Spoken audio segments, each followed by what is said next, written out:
Call the meeting to order at 5:02.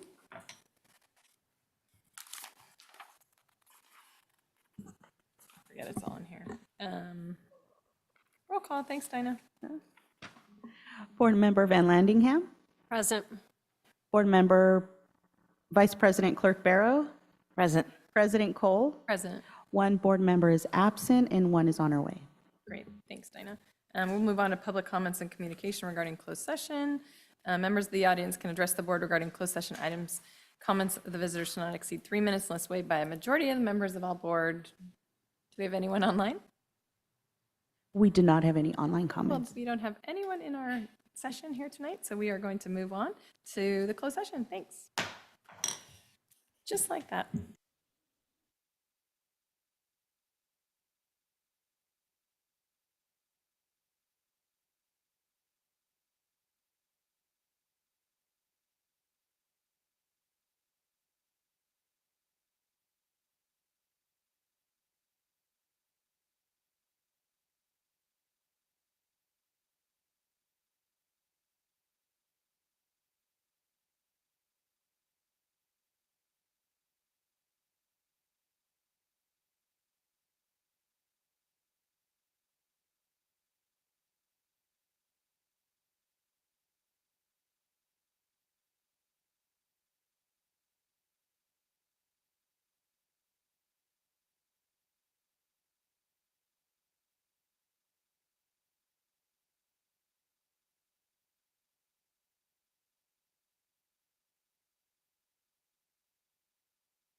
We'll call the meeting to order at 6:04. And can I get the roll call, Dinah? There's nothing to be called out from closed session. Board Member Van Landingham. Board Member Bove LaMonica. Vice President Clerk Barrow. Present. President Cole. Present. 4 present. Board Member Cluth absent. You have a quorum. Great, thanks, Dinah. Can I please have everyone join me in the flag salute? I pledge allegiance to the flag of the United States of America and to the republic for which it stands, one nation, under God, indivisible, with liberty and justice for all. These chairs are so big. I know. Can I get an approval of the agenda? Thanks, Rachel. Second. Good try. I'll take Kathy. Yes. Announcements, Dr. Wilds. All right. Good evening, everyone.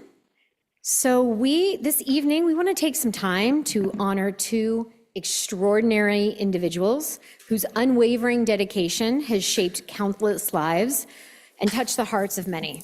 Our beloved kindergarten teacher, Lori Koch, and our devoted occupational therapist, Christine Soria. Unfortunately, Christine Soria couldn't be here with us tonight as she had another commitment. Through gentle guidance, creativity, and passion, Lori Koch has laid the very foundation of learning for generations of children. In those early formative years, she's not only taught letters and numbers, but she more importantly has taught kindness, confidence, and curiosity, gifts that will last a lifetime. Lori's classroom has been a safe haven, a place where little ones discover the joy of learning and the comfort of belonging. To share more about the lasting legacy of Lori, I'd like to introduce Principal Hillary Overbeck and Lori's longtime teaching partner, Holly Corman. Yay!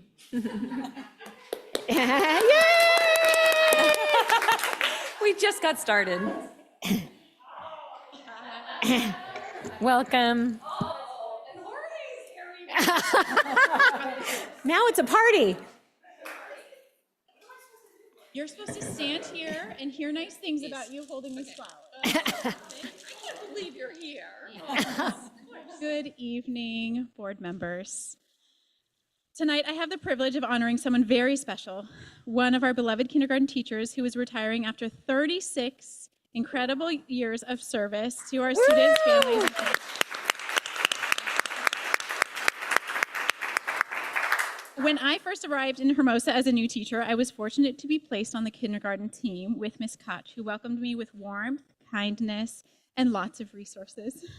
She and her partner teacher, Miss Corman, made sure that I was up to speed on everything and felt like I belonged. The next year, we became classroom roommates when we shifted to half-day kindergarten, and I had a front row seat for 180 days of the incredible work that you did with you teaching in the morning session. And I did my best to be half as good in the PM session. I saw what families in our community have known for decades. Miss Koch is the kind of teacher you hope your child has for their first years of school. And I learned so much from her. That kind of support and inspiration stays with you. It's something I've never forgotten, and it says so much about who Lori is, not just as a colleague, but as a person. As a teacher, Ms. Koch has always maintained a joyful, structured, and engaging place where routines gave kids a sense of safety and playfulness made learning exciting. You'd hear music, see movement, and witness whole body learning every single day, and always with the support of her committed parent volunteers. There's practically a waiting list to be a volunteer in Ms. Koch's room. Ms. Koch made volunteers and students feel welcomed and valued, and it was a pleasure to work in the room with you. I was pink slipped more times than I can count as a new teacher in Hermosa, and every time Lori would say, they'll bring you back, they hire every year. And sure enough, they brought me back and they hire every year. And Lori was a constant encourager to me, not only in teaching, but when I moved to administration as well. Now, many people actually think that Miss Koch Corman is a single person, right? Because she and her job share teacher of 22 years are so in sync with everything. So I'd like to invite Holly Corman to share a few words. Okay, so I know, I'm not going to be able to look at you because I have to keep it together. So, I am so happy to be here this evening to honor my best friend and true partner in teaching.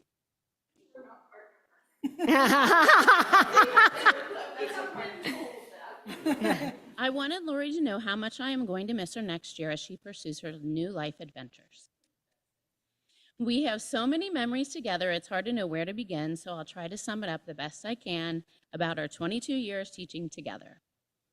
First, I have to say thank you because Lori was the friend that told me about the position in kindergarten, the long-term sub position in the year 2000. Without her guidance, I could not have even been a teacher at Hermosa or a partner teaching. Our strong friendship has been the basis of our work relationship all these years. We are like sisters, and from the beginning have had complementary styles of teaching that were enhanced by each other. We began in half-day kinder teaching together on wonderful Wacky Wednesdays and moved to new schedules as K became full day. It did not allow us to be there together. However, we talked almost daily and consulted each other on all the classroom decisions, always agreeing. Over the years, we had to apply for our job share every year, and each year we relied on each other with so much confidence.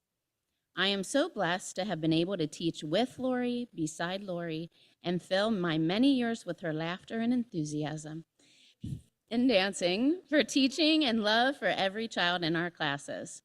I will definitely live vicariously through her in the next phase and beg her to please help me in my classroom regularly. Thank you so much for all your knowledge, passion, and enthusiasm. 50, Nifty, and Goldilocks will be remembered in all the lives that you have touched. You won't have to worry about being called Mrs. Corman anymore, but I will definitely always answer to Mrs. Koch and feel proud to call your name. Just like we do in our kinder class, I'd like you to join me in honoring Lori with 3 hip hip hoorays. Hip hip hooray! Hip hip hooray! Hip hip hooray! Love you, Lori.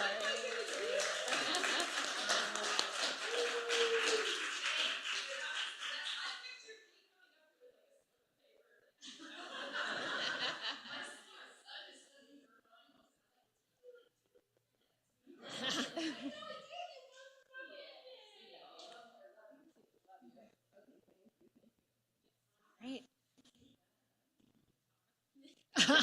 Well, you can if you want. Oh, great.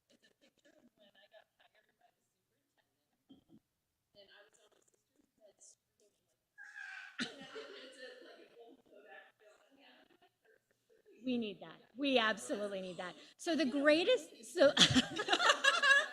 Trust me, we all want these waves. the greatest honor that we can give in Hermosa Beach is a giant wave. So you get the tidal wave tonight. And then we also have recognition from our city and our local leaders. So much. We absolutely have adored you, and our kids are better to have known you. So thank you. And we're going to be at the Badminton Club together. So, so if you want to bring your family up and take a picture.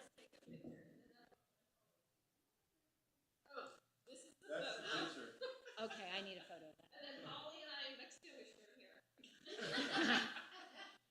This is when they thought we were partners.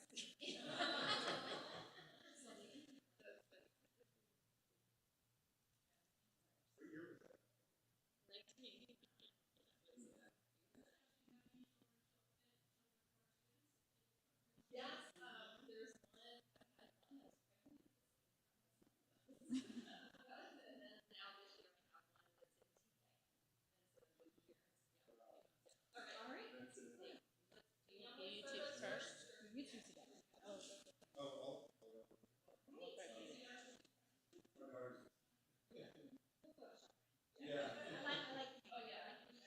Here, do you want to hold your wave?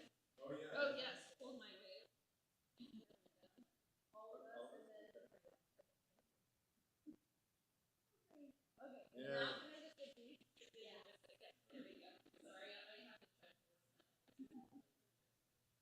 Thank you.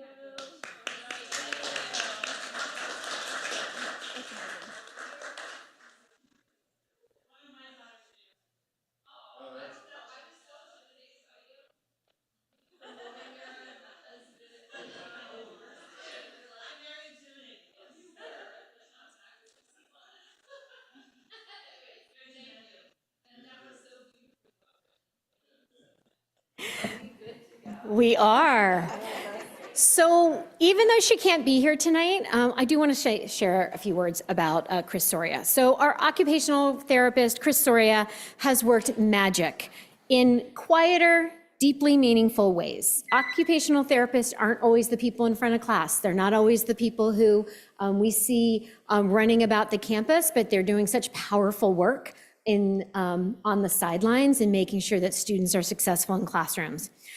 Chris has been working in Hermosa, helping children find strength in their own abilities, helping them foster independence in their occupational therapy needs, and building bridges of support for families. Her work has empowered children to participate fully and joyfully in school life, often transforming challenges that students may have into milestones worth celebrating. Together, both Chris and Lori, these two incredible educators, have not only supported children and their families with compassion and expertise, but have also uplifted their colleagues. Their wisdom, collaboration, and positivity have helped shape a professional community grounded in a culture of care, and we thank them for everything they've done for Hermosa.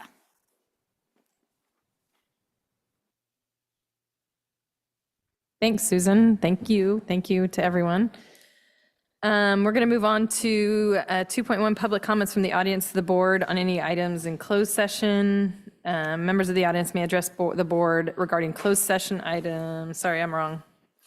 Yep. Moving on to public comments from the audience in person to the board. Members of the audience may address the board on any topic regardless of whether it's listed on the agenda.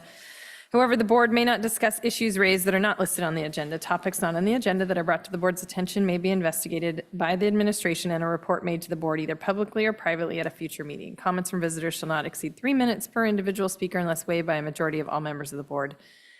Dinah, do we have anyone here tonight? Is there anyone online? No. Oh, sorry. Yep.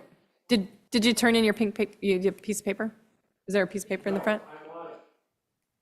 You can turn it in after the fact. Yeah, why don't you come on up, but just make sure you have it. And just state your name and where you live. Hello, board. Hi. Principals, Superintendent. I'm Jim Fasola. I've got 2 kids at Valley right now. And I spoke to Maggie on the phone about a week ago, and I thought it would be good just to come to the public speaking and tell you what I was thinking about the artificial turf proposal for Vista, and that grass there is, it's doing terribly, and it has been for years. But I wanted to, at first I thought it was overused because that's typically, that is what people think. And but I've looked at when View was redone and when Vista was built, all the irrigation was a drip system, most of it underground drip system, which is pipes with little holes, and that's how everything new was irrigated. The old systems are sprayed, and they spray it up, the water up in the air. Well, everywhere that the drip irrigation has been used, the plants have died, and I've got some photos at Vista, at the south side of the front of View, on the north side of the front at View, and in the planter strip at View. And I'll give these to You can give them to Dinah. the board to look at. So everywhere that drip system was installed, the plants have died. So it's not just the grass. However, wherever the spray system was kept, which is at View at the main field, the grass is fine. Everything is living. And at Valley, of course, that the grass is thriving there. And so the problem is probably, I'm an architect. I work with landscape architects all the time and landscapers.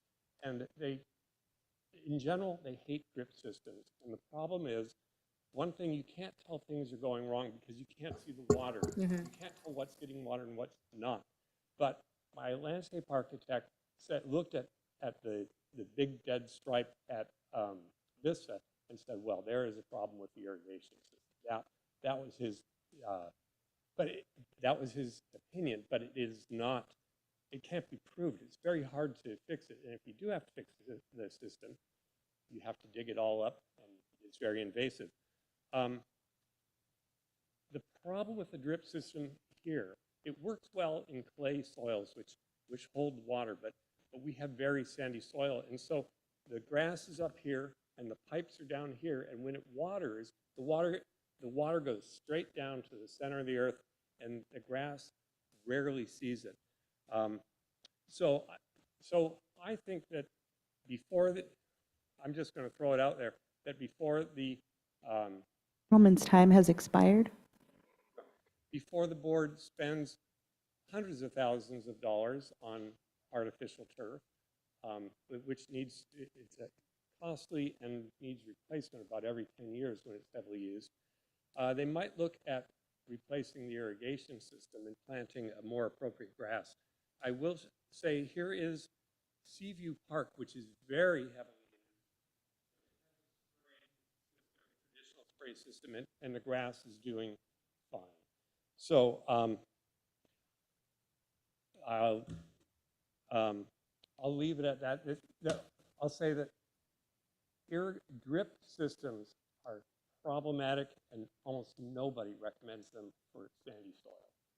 So. Well, thank you for coming, and thanks for that information. I mean, I understand the difference between the two systems, and I'm not sure we were aware that there was differences in the irrigation. So thank you for bringing it to our attention.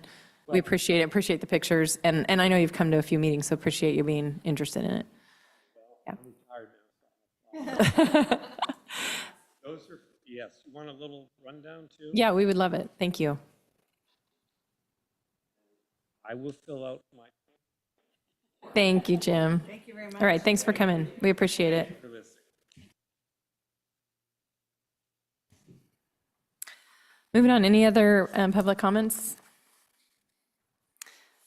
All right, we're going to move on to opening our number 9 public hearing. And there's a hearing on the 2025-2026 Local Control Accountability Plan, also known as LCAP, and the annual update. The board will hold a public hearing on the Local Control Accountability Plan and budget of the district for the year ending June 30th, 2025, prior to the final adoption as required by the Ed Code, sections 42103, 42127A1, and 52062. Public comment is requested. We'll leave it open for a second. We're not closing it yet, but I'm just going to move on to the next one because I close it at a different time. All right, I'm going to move on to 9.2, a hearing on the 2025-2026 local control funding formula budget. The board will hold a public hearing on the local control funding formula budget on the district for the year ending June 30th, 2025, prior to the final adoption as required by Ed Code sections 42103, 42127A1, and 52062. Public comment is requested. We'll just pause for a minute. Anybody have any public comment? Alan? I'm joking. All right, thank you. All right, we'll move on to number 10, board member reports. Do we need to take a vote to close it already? It's not in the next part. No, take a vote to close. So I need to take a vote to close each of them individually? I move to close public hearing 9.1 on the 2025-26 Local Control Accountability Plan and Annual Update. I second that motion. Thank you, Maggie and Rachel. All in favor? Aye. Aye. I move to approve the 9.2. To close. I move to close 9.2 hearing on the 2025-2026 local control funding formula budget. Great, thank you. And do I have a second? Second. Thanks, Maggie. All in favor? Aye. Thank you. Moving on to board member reports. Anybody? Okay. And anybody have a? I don't know if it's a report necessarily, but I attended the 8th grade, 3rd grade book celebration. Why don't we talk about that in Later. round table? Round That'd be table. Great. Okay. Rachel, do you have anything from?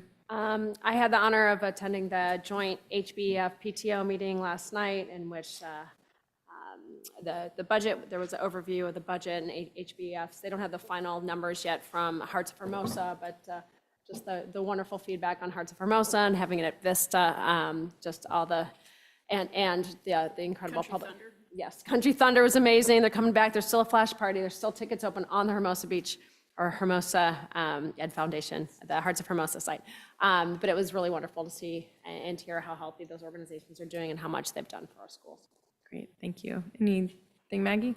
Yeah, update from the South Bay Community Coalition Against Hate. They had the May meeting, and with that, we have support from Congressman Ted Lieu's office for any nonprofits that might be curious how to deal with the DEI audits that are coming down from the federal government. So Ted Lieu's office is available to help any nonprofit talk through what that looks like. In addition, there's a House bill called the Nonprofit Killer Bill, 9495, and so that is also being watched out there. There was an update from El Segundo that they had a family of a middle schooler was deported last month, and so just talking about the different Know Your Rights trainings that are available. The other events are June. Heal the Bay is hosting a cleanup this Sunday, June 8th at 9:30 in the morning in Redondo Beach. We have that. Do we have that actually on a website somewhere, Susan? It's in the Wave Watch. In the Wave Watch, so there's ability to sign up.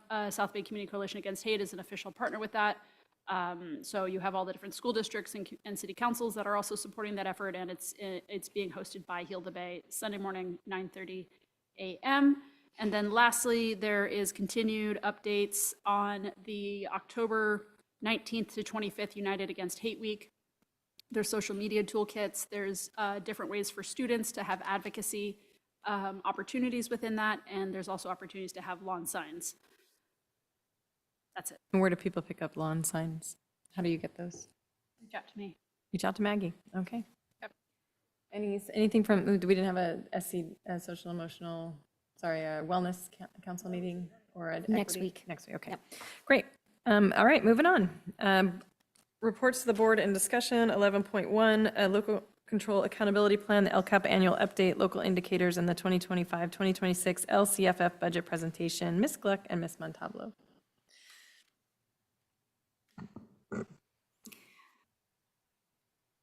Good evening. Paul and I are here to speak with you in regards to the LCAP and the budget.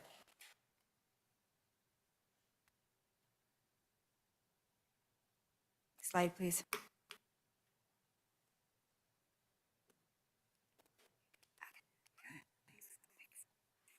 Okay, the LCAP, annually, all schools are required to produce an LCAP, and we do link our local control funding formula to various needs for students. The nice thing about our LCAP, it is written for Hermosa students and the needs based on our data, and that's where our district creates our goals, actions, services, and expenditures. We are really happy to report that we are in a two-year cycle in year 2.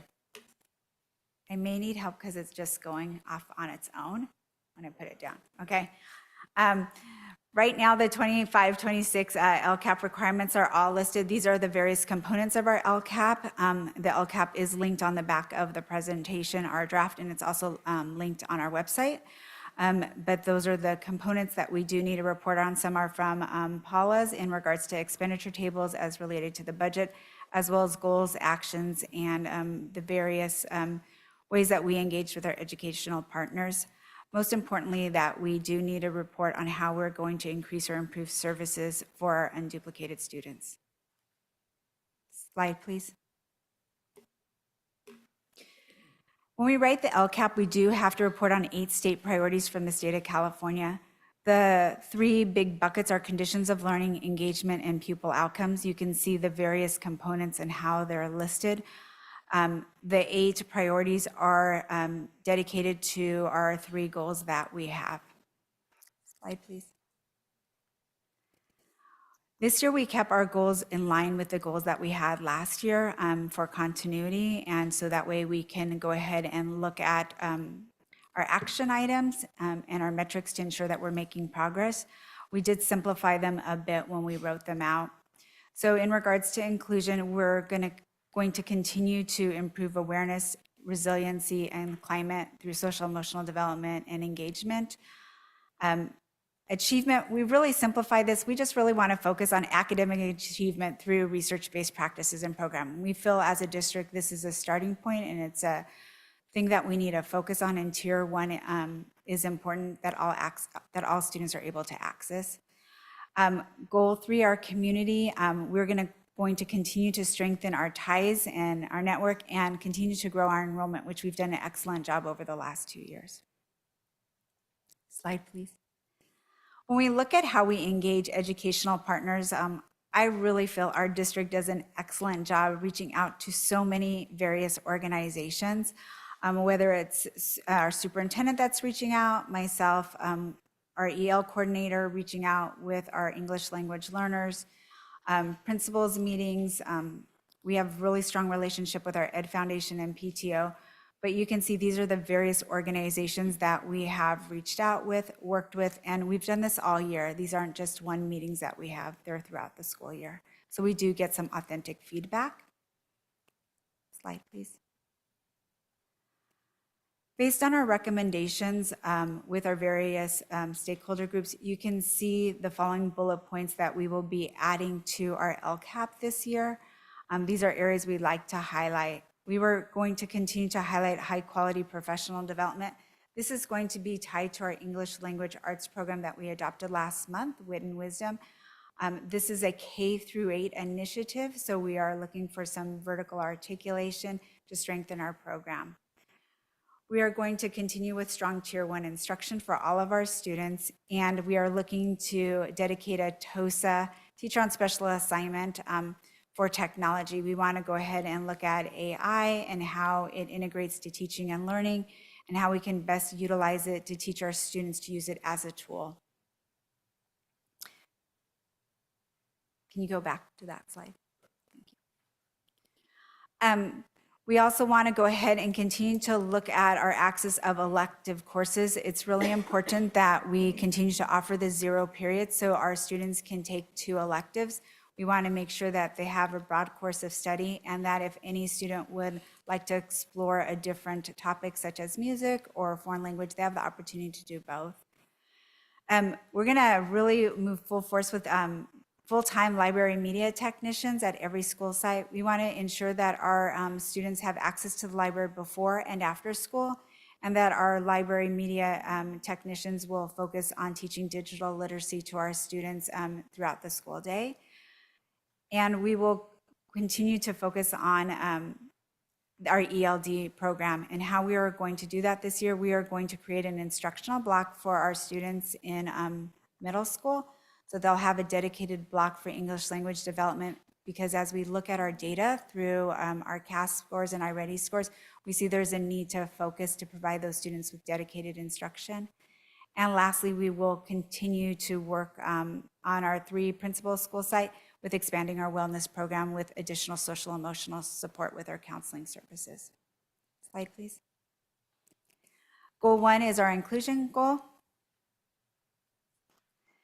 When we write the LCAP, we are responsible for looking at different items. We have metrics that we're responsible to look at and to see that we're making growth.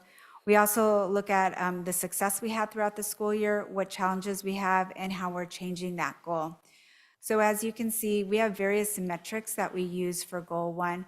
Most of them are climate surveys, as well as data points through PowerSchool that we collect in regards to absenteeism, suspension rates, and the California dashboard is now a pivotal part when we write the LCAP. We do look at all the data from the dashboard that's collected from the state of California. We did an excellent job in regards to improving our chronic absenteeism. Last year when we wrote the LCAP, we were in the red level, which is a level that we were required to address due to where we were at. And with the efforts we've made with our site principals and communication home, we now are at the green level. So that's a very positive outcome for the district, as well as continuing to support our students with social emotional support with counseling service. We were able to add 12 hours of additional counseling service at View and Vista in January with an LMFT. And Dr. Wild's training everyone as a reading teacher really helped to set the mind point and have teachers understand what the components of the science of reading are and why it was so important to make that pivot for the next school year. Our challenges are listed there. Participation rates seem to be low, whether it's parent education before or after school or summer school. Anything outside of the school day is hard to get people to come to school. You can go ahead and look at what changes we're making. We are going to add additional 0.6 counselor. So View and Vista will have a counselor that's dedicated to their school sites, 0.8 at both school sites, FTE. The new English language development instructional block for students is important that we're addressing those needs. Reading intervention teacher, reading coach, culturally responsive content managers, and social media consultant. We are discontinuing those items. We feel based on a strong tier 1 instructional program with our English language arts that can be addressed, as well as social media consultant. The needs that we had for that individual will be addressed with counseling support. Goal 2 is excellence, where we're going to be focusing on academics. Most of the metrics in regards to culture of excellence, as you can see, are related to data points from our test scores, as well as data from our English language learners from the LPAC and reclassification rate, as well as state standards.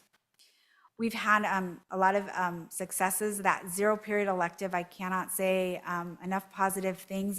Kids wanting to come to school early and also taking an additional class. I think that's a very positive momentum that we have as a district, and that's partly because we are offering the music in Spanish and also expanding our elective offerings. Adopting a new textbook, K through 8, is monumental in our district. I think that's going to assist all students with a continuum of standards in regards to expanding their reading, writing skills and listening skills.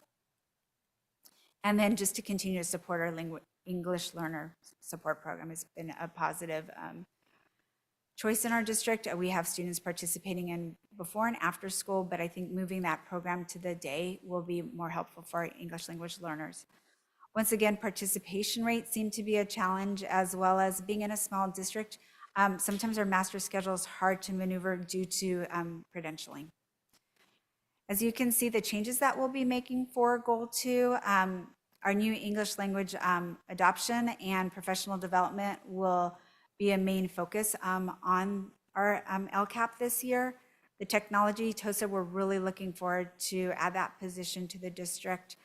Teaching digital literacy through library is going to assist all students, as well as dedicating RSP teachers at each school site that will also address multi-tier interventions and supports for the site teachers, and having a site principal at each school site for leadership and continuity is important. Our last goal is community. And when we look at community, we've had a lot of successes with Goal 3. Our metrics are our facilities inspection tool that's completed every October. We've done an excellent job with inter-district permits, as well as credentialed teacher assignments, instructional material, and looking at our data from Power School. Our successes, I continue to stand by our full-day TK and kindergarten program. I think that makes us stand out. In the South Bay, we were one of the first people to do it, and we continue to do it and do it well. Our partnership with Star Education has assisted with expanding our TK and K program because of before and after daycare, as well as enrichment, which has led to enrollment growth. We've done an excellent job with communication in our communication director, whether we our digital communication home, whether it's Instagram or emails home. I think we've done a home run with that, as well as our district newsletter. And I have to say, our e-bikes safety program is probably the best one in the South Bay. We are seen as pioneers in that program. So thank you to the board and to the district for supporting that. Challenges, unstructured time and student engagement, scheduling outside vendors. We really wanted to have vendors come in for lunch to help kids during the unstructured time, and sometimes just scheduling them was difficult. So we're going to work on that closer next year, as well as attendance. We've done a great improvement on it, but I think we can still continue to work on this as an area of growth because we want our families to know coming to school is very important. We did discontinue the digital literacy action item that we have because we're just moving it to the library with our own staff. So I'm going to pass this over to Paula. Thank you. I'm going to talk about the LCFF budget. There we go. The budget overview for parents is called the BOP. This slide is all about revenue. The LCF funding graphics highlights two main components of our funding sources. On the right, you'll see the supplemental and concentration funding. That's that little slice. We get about $304,000, which is specifically donated to support our unduplicated students, including English language learners, homeless, foster youth, and socioeconomically disadvantaged students. When you look at the left circle, the circle represents our total funding for the district, with an emphasis on local contributions. The Hermosa Beach Education Foundation generously is going to provide $1.4 million. Incredible.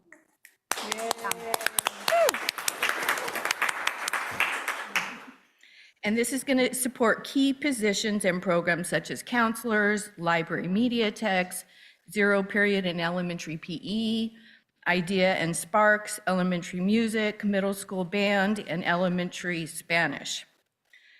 We're also excited to introduce two new programs which Sylvia referred to, the Textosa and Invention Convention.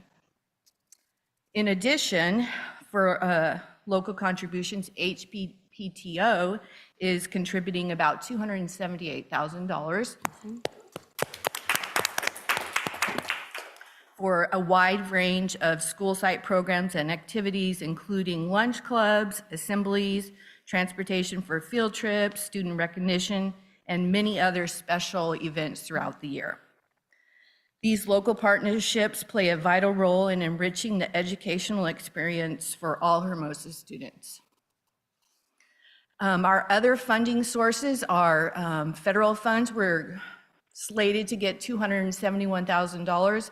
At this point, we have not heard that any of those will be cut.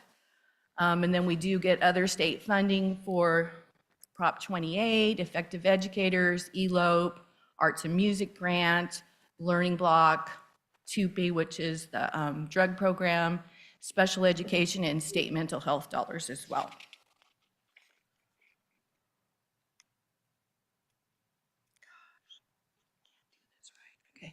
Budgeted overview funds. This slide is all about expenditures.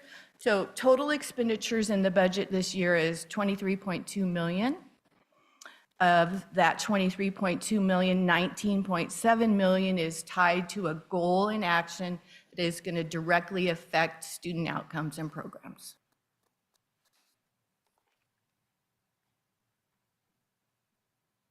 Oops.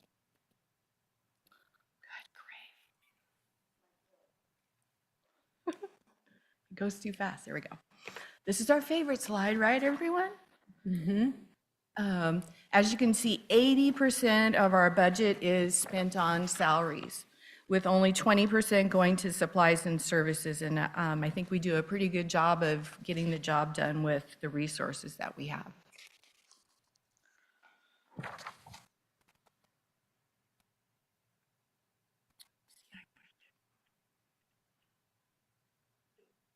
You push it. It doesn't want to go. I have one more slide.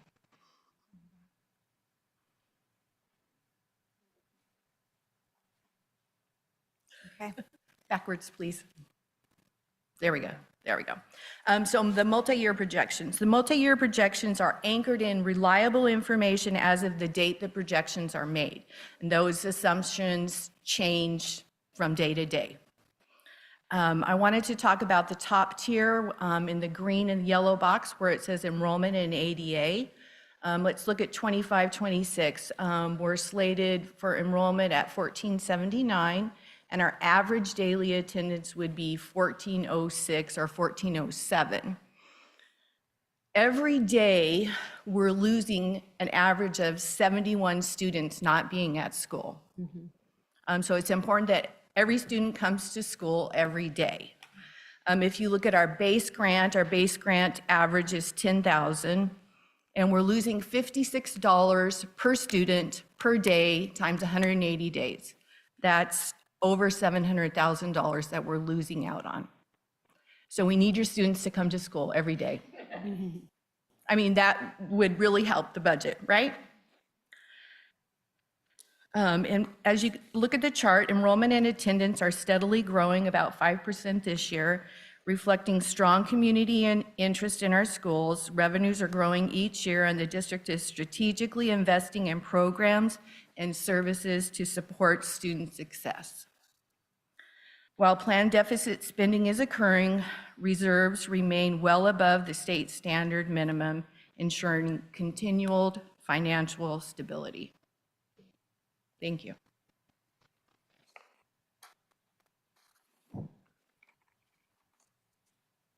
As part of the LCAP, we are required to complete what's called the local indicators, so we'll go over that section.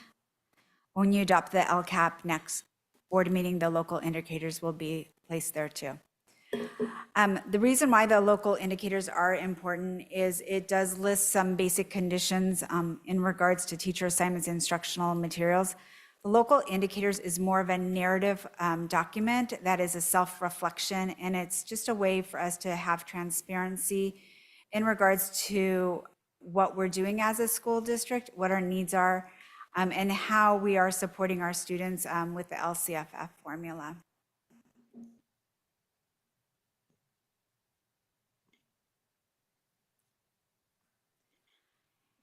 In regards to the local indicators, there are various priorities that we must address. We have the state standards, and the items that we do look at are instructional materials. How are we implementing things? What is the implementation like in regards to math, science, social studies? What phase are we in? How are we addressing this with professional development? So you can see where we're at in regards to the implementation process. We also have very strong implementation in regards to our parent and family engagement, especially with our relationship with and communication with our families. We do look at all the school climate surveys, specifically the climate surveys from our students. And what we're really focusing in this area, how do kids feel safe at school? And do they feel connected with adults at school as well? And lastly, we want to ensure that our students have a broad course of study, and how we do that is we do an audit through PowerSchool to ensure that they're getting their reading, math, social studies, science, and electives.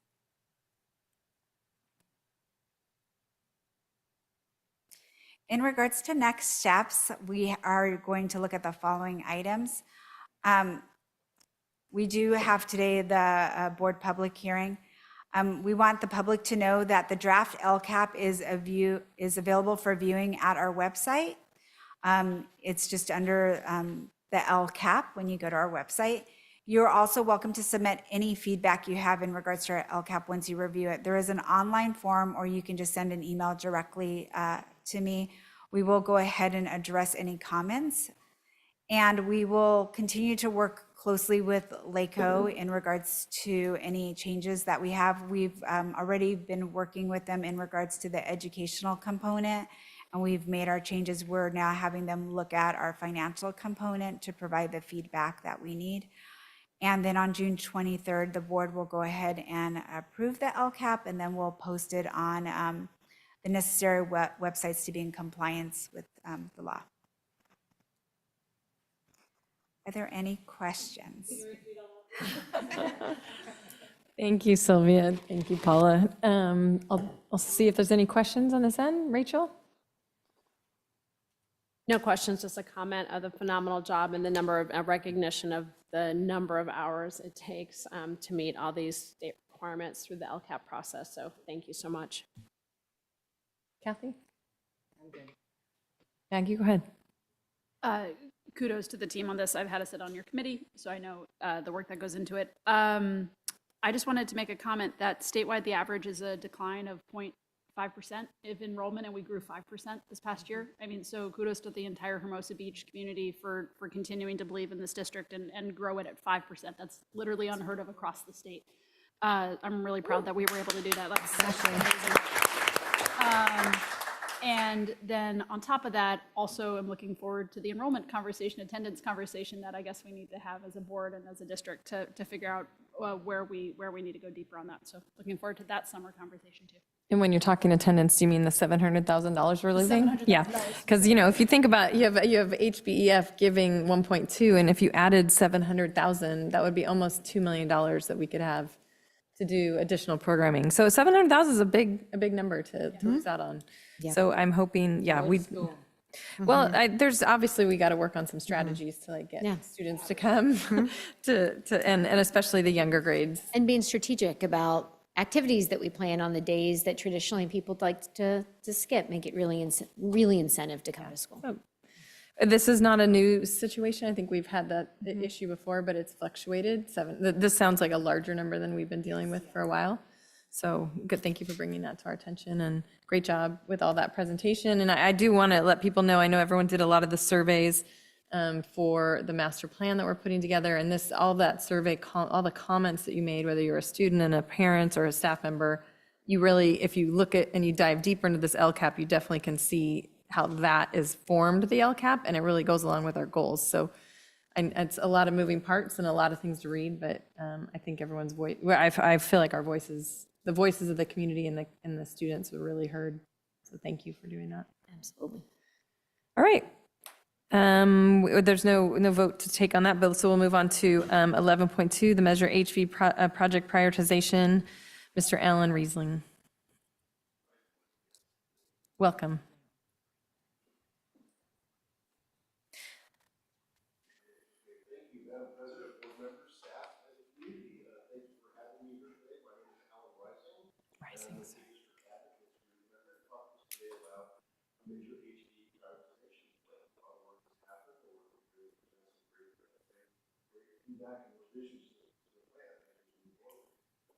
So really, as a reminder for the community, a little background, we passed a $28.7 million bond in November 2024. Those bond proceeds really are received over time.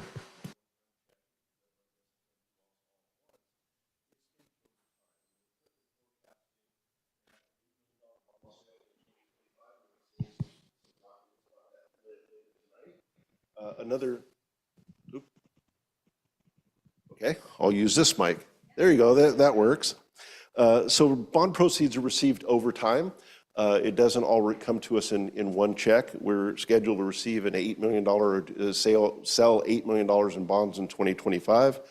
We'd be looking at another $10 million in bonds in 2027 and $10.7 million in bonds in 2029. So what that means is that we have to put a plan together and really look at how do we affect these projects over time as those revenues come to the district to be able to be executed.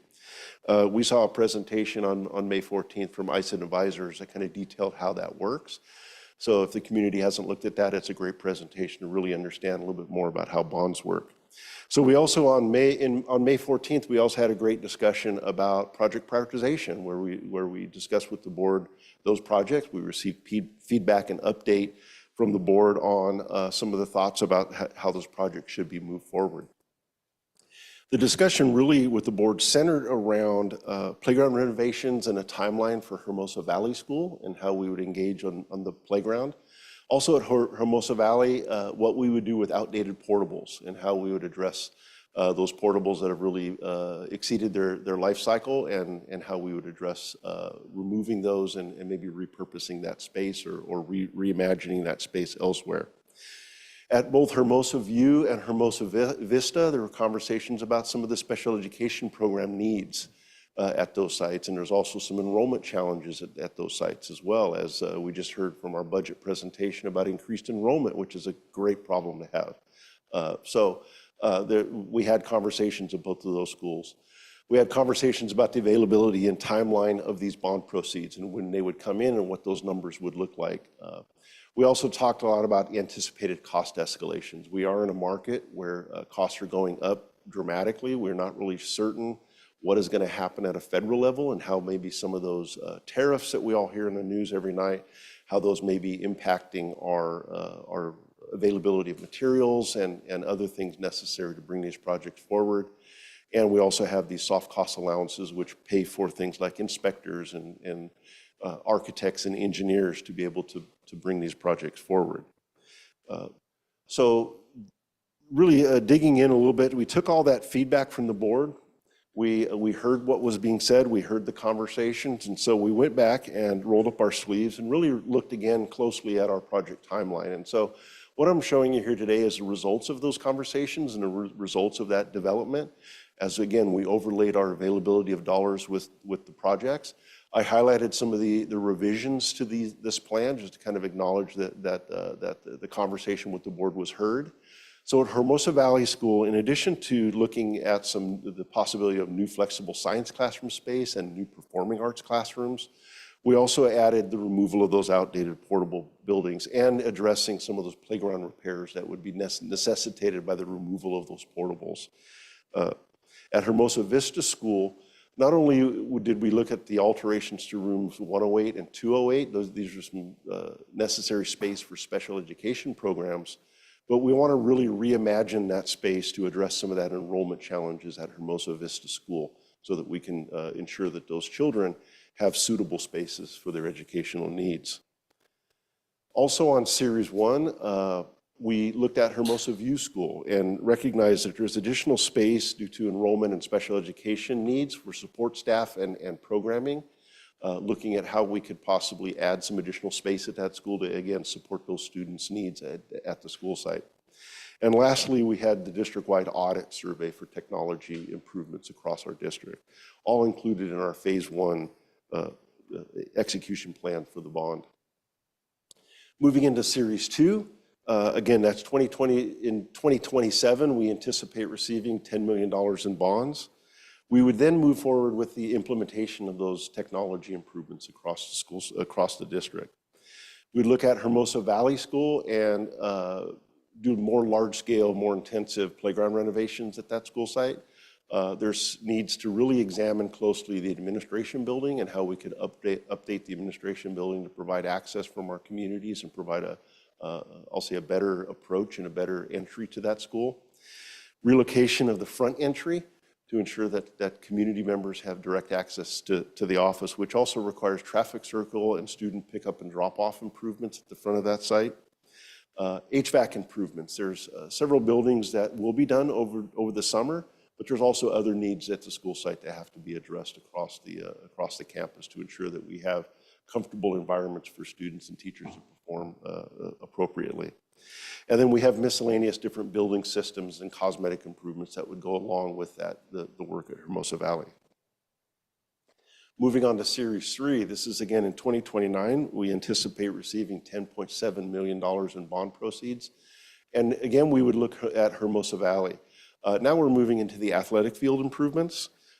Some of those outdoor spaces that students use and really contribute to their educational environment. We want to improve those. Develop some of the underutilized space outside the gym and locker rooms. There's some area there where there's an interest in really kind of reimagining how those spaces might better suit the needs of the students. Looking closely at our district administrative offices and how we might relocate those to provide better access to our community. And in various painting and other site improvements across that school site to really improve the curb appeal and ensure that our school sites are the most attractive to our community. And lastly, energy efficiency improvements. This is something that will kind of permeate our program as we move forward. A lot of the work that we talk about doing, we'll have to do some of these energy improvements, but this is more of a meaningful effort to really engage things like sustainability and how we can really look at our ongoing energy signature across our school district.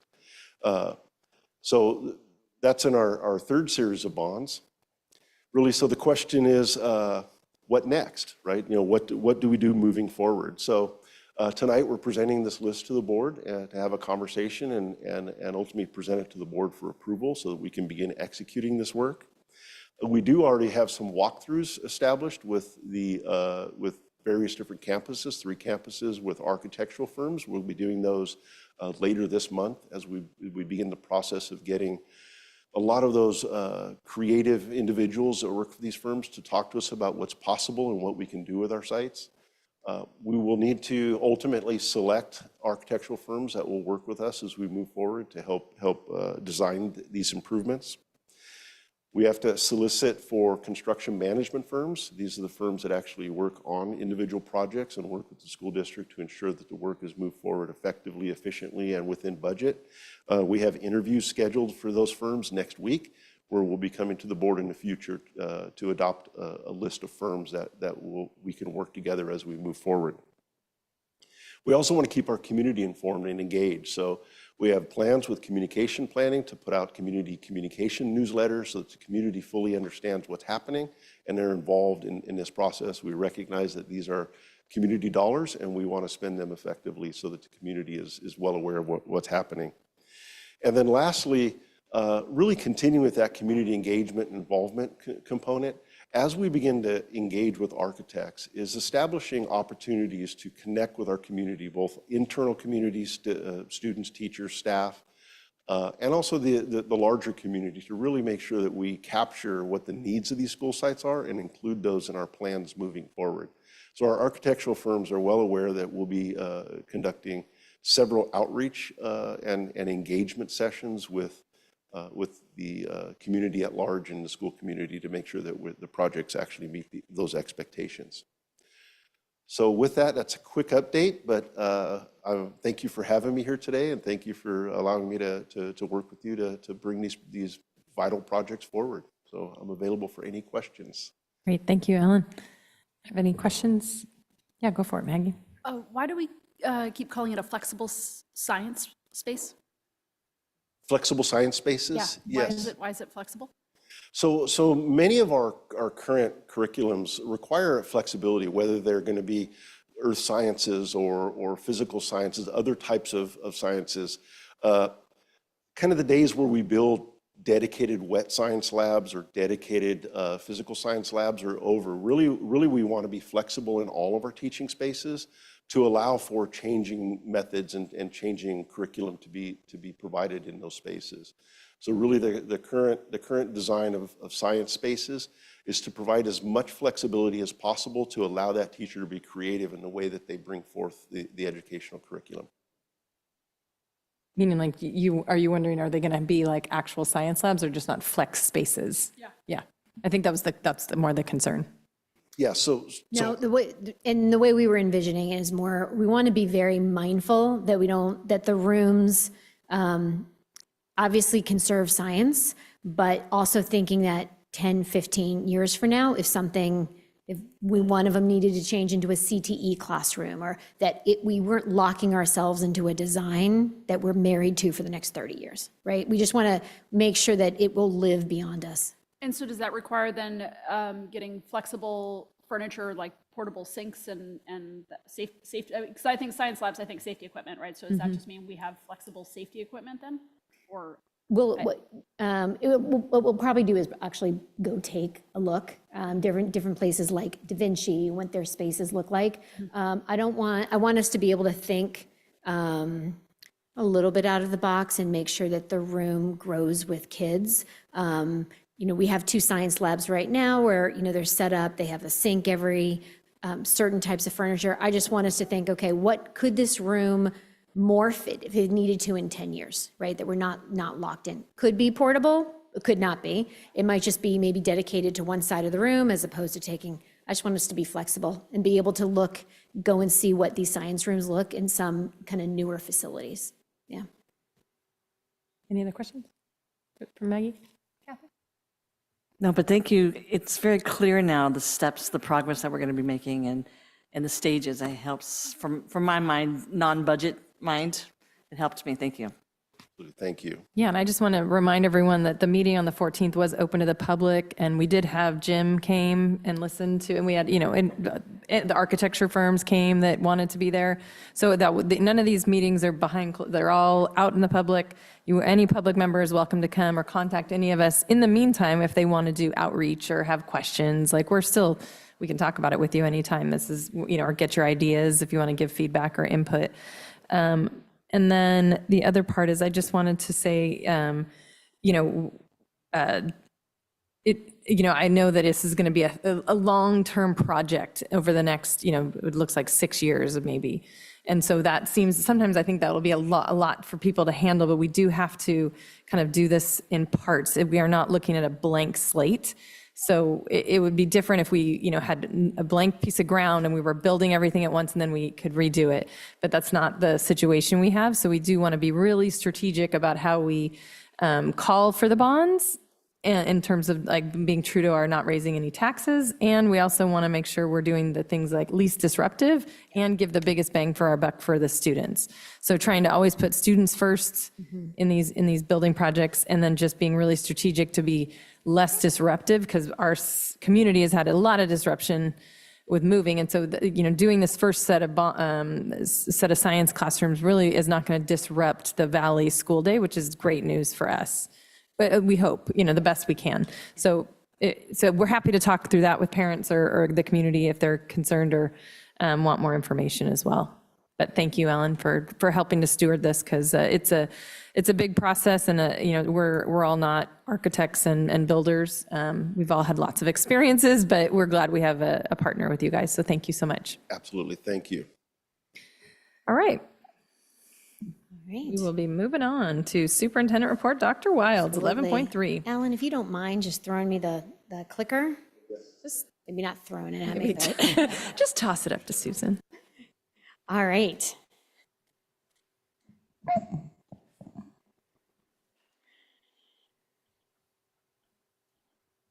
And we're up. Great.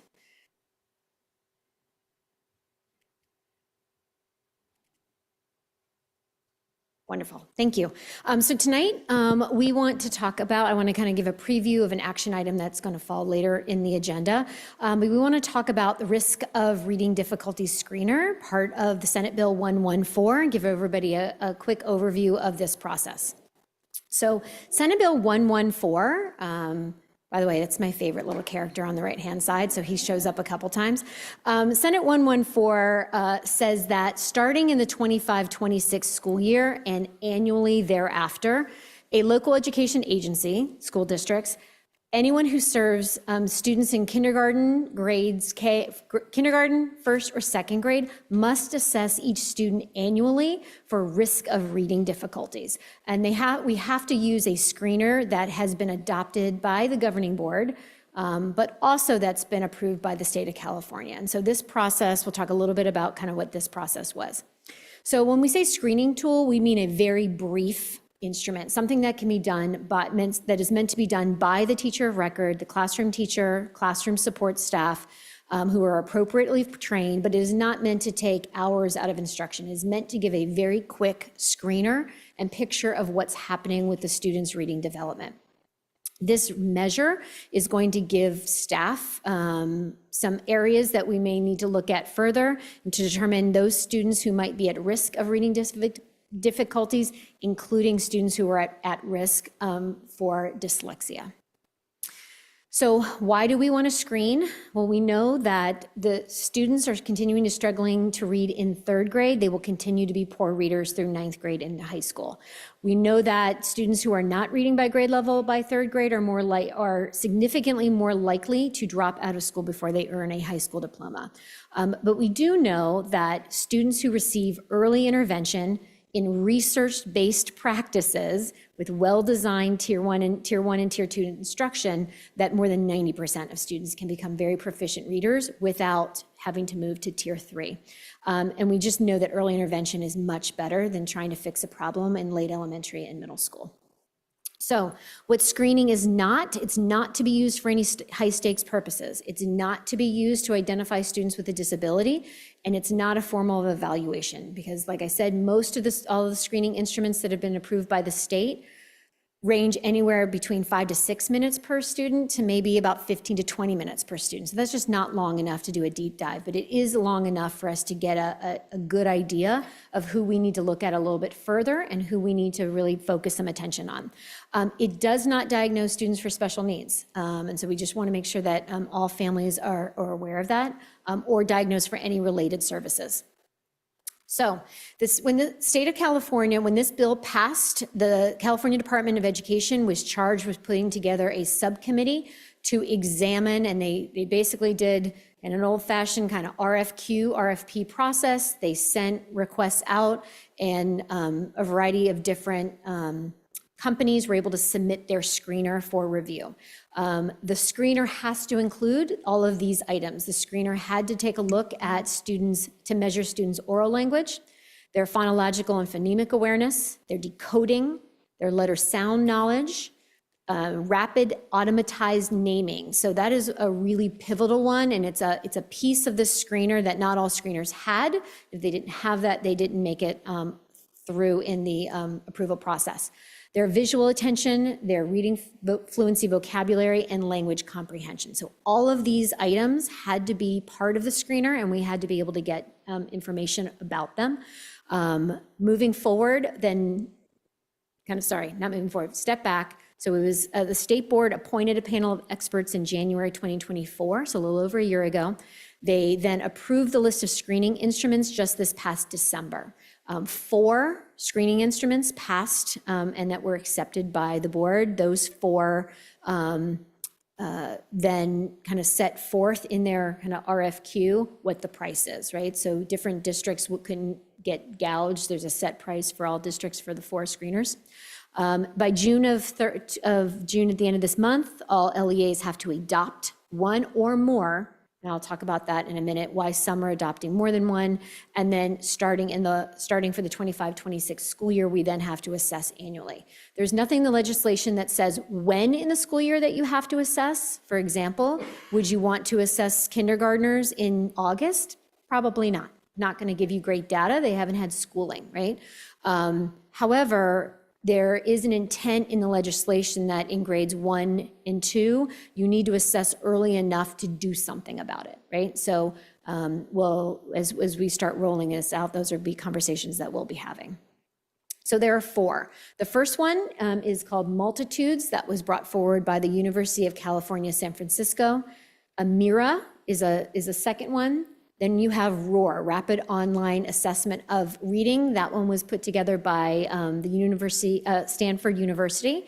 And then we have DIBBLES. And if you have any familiarity with early reading, DIBBLES has been around for decades. I think I was dibbling kids back in 1994 in Virginia. It's been around forever. It's probably not the best sounding verb. But they were purchased several years ago, and they have a partnership with Amplify, which has been renamed M-Class. ROAR is actually, of these 4, there is one that is free, that is ROAR. It's made free to any LEA. However, not all grade levels are accepted. And so ROAR would be one if a district adopts ROAR. They also have to adopt a second one for grade K. So you have 2 different indicators. What's slightly problematic about that, in my opinion, is you have one indicator for kindergarten, you're shifting your indicator for first grade, and you don't get to see the consistent progress monitoring across those 3 years, which will be very important for students who show an indication of a risk of reading difficulty.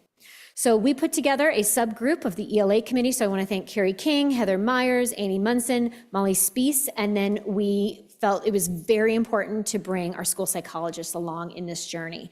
I attended a training by LACO while everybody else was on spring break, and did a training with these 4 screeners, and then was able to redeliver the training to this team. We carefully reviewed all 4, and then we met quick consensus around DIBBLES. Our biggest considerations that we looked at obviously were administration. We wanted to make sure it was something that was easy for staff to administer. We wanted to look at the user experience of the students. Some, in Mira, for example, students are really fully sitting. It's a fully AI experience, and students are just sitting on a computer and they're clicking. Great, but it took the teacher out of the experience, and we wanted the teacher deeply in the experience.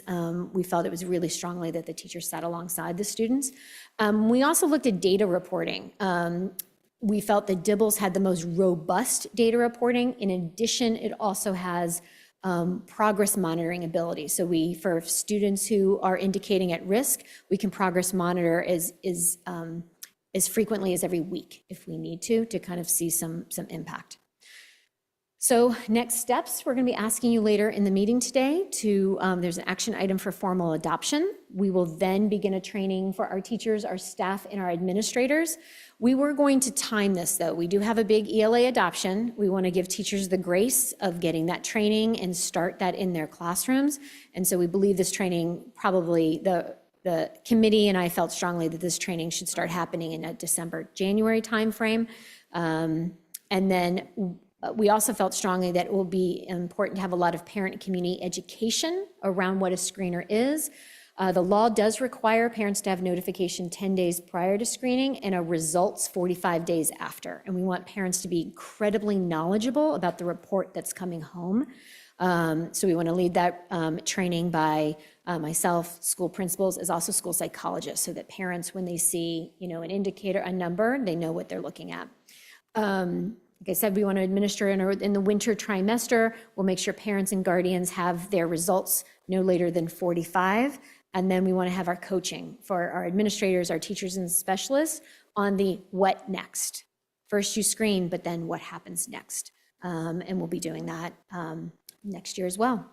How will RBUSD respond to students demonstrating at risk? One of the most critical things we can do, we have a very high quality research-based phonics program in our TK to 3 classrooms. So we need to make sure that we are lockstep, arm in arm, and we are teaching it to full fidelity so that we can guarantee to our parents that students are getting the correct medicine, is what we like to say it.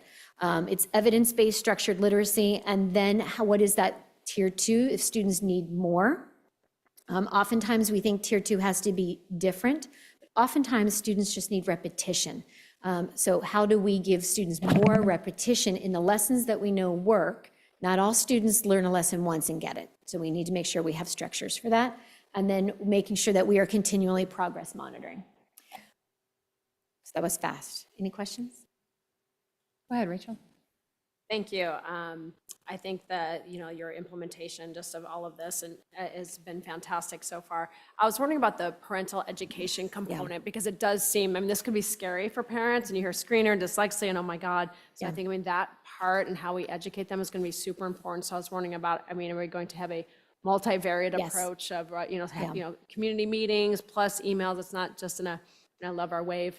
But I think especially honing in on what does this mean? What are the next steps we're taking care of your student? This is to help our students so we know where they are, so we can provide them X, Y, and Z. And all of those, it's further back. When we look at all of those bullet points of what the screeners had to have, some are, for lack of a better term, some I'm going to hone in a little more than others, right? If I'm seeing a student with low maybe phonemic awareness, that tells me we need more instruction.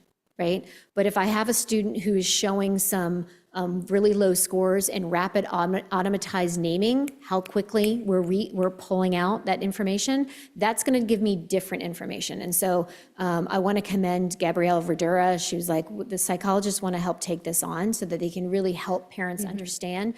Some numbers are going to be a little bit, it's why we like DIBELS. It gave us very clear data points because we don't want just an overall score of, hey, you're in red. Sorry, we need to be able to had a different name because that name just makes it sound really sophomoric. I know, but it's what we liked about it is that we can now have these conversations. DIBELS is a stupid name. It is, but it's got a lot of, it's been around for decades. It's got history. Yeah, it's been around forever. But our parents don't know that. They're DIBELS. You're like, what? And I think when parents are, we want to make sure that they're fully educated. One of the things we learned from even just the strategic plan survey is we asked a question: Do the iReady reports help you? And overwhelmingly, parents and students said, no. That tells me not that it's a bad report. We just haven't done a good job telling you about what the report's telling you, right? So we want to learn from that learning. I don't want to even say it's a mistake. We want to train people. We also know that parents are less likely to show up in person to things, so we want to give it any way we can do it. Zoom, recorded, we'll do them in person, but really helping them to understand that some of these indicators just mean, hey, we're going to watch and we need to make sure maybe you get a second dose at the back table with a small group to get lessons again. But some things are going to pop really quickly and we need to go in there and maybe look a little bit differently and see maybe there is, like rapid automatized naming, for example, is one of the indicators that is a little bit more often associated with dyslexia versus another one that just might mean you haven't had schooling, so. So will we know, I mean, because I guess since it's so tailored and individualized per student, a parent, I mean, once they get those within 45 days results back, will there be time for them structured to be able to meet with whomever, to be able to discuss it one-on-one? Yeah, we're gonna have to so build that we're time going into to more kind of, we hours. want to be, we want to give us some, give ourselves and our staff some time. We also want teachers, we don't want teachers, sending teachers into parent-teacher conferences and not being educated to have this conversation, right? We don't want a parent-teacher to say, I don't really know what that one means, so maybe you should, you know, we want everyone to be very educated to say, okay, this one we're watching, but we're going to do this about it. So this is going to take some time, starting with the teachers, then starting with our parents, and our principals as well. One question, Yeah. and I apologize if it's a stupid one. No. I mean, I hear Stanford, and I heard the Stanford one, and I heard free and heard roar. Can Yeah, we I did supplement- too. Can Yeah. we supplement what we're doing, what we're paying for in Dibbles? Yeah. Don't like the name. Yeah. With Dibbles, with the free one from Stanford, to see. It's the even though same, not- it's is going to it- get the same is it data, same? and it's just taking more time. I would, Paying for something only because we don't have it for kindergarten? we're paying for something for two reasons. I liked Roar because of the simplicity in executing it. What it did miss, and what we're getting in the paid version if it's adopted, is that we're getting the progress monitoring and we are getting really detailed, actionable reports that our staff and our teachers and principals can use. Roar has a reporting, but it doesn't have a really robust back-end reporting tool where our principals can hone in, our school psychologists can hone in, which I think is really This critical. provides better tailored guidance on what. Absolutely. Okay, Yeah. Perfect. Thank you so much. Absolutely. I really appreciate that. Yeah. Maggie? Kathy? All right. Well, Sorry. Oh, yeah. I have a couple questions. Sure. Excuse me. So it's kinder and first grade, and so remind me or remind us all, how does it differ than what we're currently doing? It's K1 and K1 and 2. One and so two, but we second grade as well. do beginning of the year assessments. Yes, with so we students, and do we'd be in able kinder- to like highlight like, oh, I can see that the student might be a little lower in some things or have some deficits somewhere. Yeah, that so we need. in kindergarten teachers utilize ESGI, which is a teacher one-on-one. It's more criterion-based, so that, or how, you know, it's naming your letters. It's very much tied to learning standards. Whereas I'll start calling it M class instead of Dibbles, but M class is norm referenced, right? So it's a different type of assessment. The ESGI doesn't go into deep detail about all of these reading indicators, phonemic awareness, oral language, those kinds of things in as deeply. Like I said, it's more of a standards level in English and math. And then first grade and second grade do iReady. But iReady doesn't hit all of those different indicators. And did we do Dibbles in the past? I thought we've done Dibbles with. Yeah. At View, we've used Dibbles in the past when we had a reading specialist back in the day when I was a principal. So a long years ago. time ago. So we It weren't has- triangulating data with, for That's some reason, been I thought we were updated. doing that recently, more recently. No, okay. And then we are going to train the teachers on how to do Dibbles. Yes. Yeah, Yes. and just be consistent. Yes. The other thing I think might be helpful is letting parents take the screener. To That's a good learn, question. I mean, Yeah, just just to to show see it. them, because Yeah. I think once you become more knowledgeable, it's like you're just a little scared when you're a 100%. kinder, first, second grade There's some, parent. they have that you're some like, really great "Something's videos. wrong." Yeah, they have some really great videos to kind of show the students' experience that they utilized in the training that we can absolutely share with parents. It just might unlock some, like, even if you're a parent that doesn't, I mean, a lot of times I think dyslexia is like a hereditary. A lot of parents have it and then their kids have it. But, if you understand what you can unlock, there's so many things you can do now if you do have dyslexia, whether there's just lots of different tools that they didn't have when we were growing up. Absolutely. So a lot of Yes. people might be afraid that they're gonna, and you can see like behavioral differences in kids that have Absolutely. dyslexia. So, Yeah. but it doesn't just screen for dyslexia. No, they call it the risk of reading difficulties, dyslexia being one of them, right? Originally this was called the dyslexia bill. Right.